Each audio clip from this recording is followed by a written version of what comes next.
Nama Wahyudi Hamisi saat ini sedang menjadi perbincangan hangat di kalangan pecinta sepak bola nasional. Gelandang PSS Sleman itu sedang tidak memamerkan prestasinya di lapangan hijau.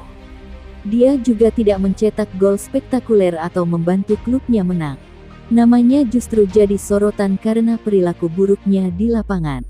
Momen itu muncul saat PSS Sleman bertandang ke markas Persebaya Surabaya memasuki pekan ke-27 BRI Liga 1. Wahyudi Hamisi bermain kasar di Stadion Gelora Bung Tomo, Surabaya.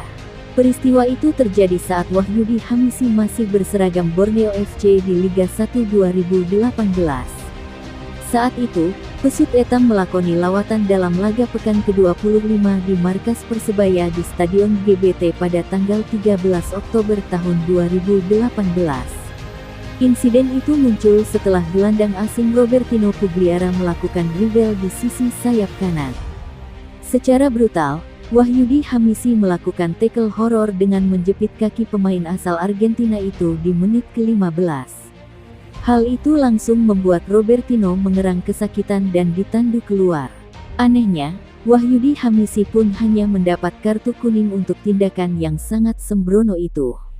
Tingkah Wahyudi Hamisi berdampak fatal karena Robertino mengalami patah tulang betis kiri dan robek otot ligamen.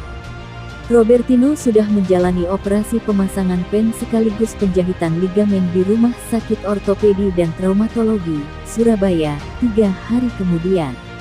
Apa yang dialami oleh Robertino ini merupakan cedera paling parah yang pernah didapatnya selama karir profesional. Dia mulanya hanya divonis tidak bisa menyelesaikan musim kompetisi saat itu. Yang terjadi ternyata lebih parah. Robertino harus menjalani pemulihan selama 6 bulan.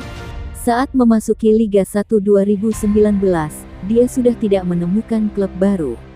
Alhasil, Robertino memutuskan pensiun di usia 35 tahun. Persebaya kemudian terkena dampaknya karena Robertino adalah pengatur serangan andalan. Bajul Ijo pun hanya mengandalkan 2 pemain asing saja, yakni David da Silva dan Otavio Dutra, dalam laga-laga tersisa di Liga 1 2018. Setelah berlalu 5 tahun, Wahyudi Hamisi kembali membuat ulah melawan Persebaya di stadion yang sama. Kali ini, dia berseragam PSS Sleman dan yang jadi korbannya adalah winger asing Bruno Moreira.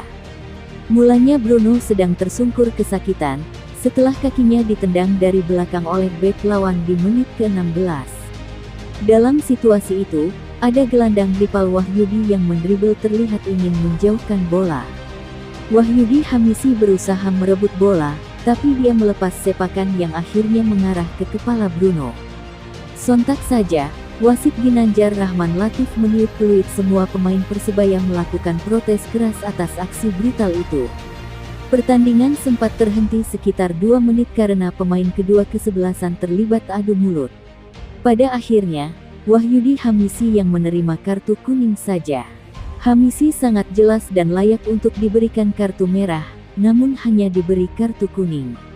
Padahal, jelas dalam kode disiplin PSSI, maupun Law 12 dalam Laws of the Game, violent conduct seperti itu hukumannya adalah kartu merah langsung, demikian bunyi pernyataan resmi klub. Persebaya hari ini akan mengirimkan surat dan bukti-bukti ke PSSI terkait perilaku barbar Hamisi. Beruntungnya, Bruno Moreira tidak mengalami cedera parah. Padahal, apa yang dilakukan Wahyudi Hamisi bisa mengancam keselamatan bahkan nyawa pemain lawan. Persebaya pada akhirnya sukses mengamankan poin penuh dengan skor kemenangan 2-1 dalam pertandingan ini.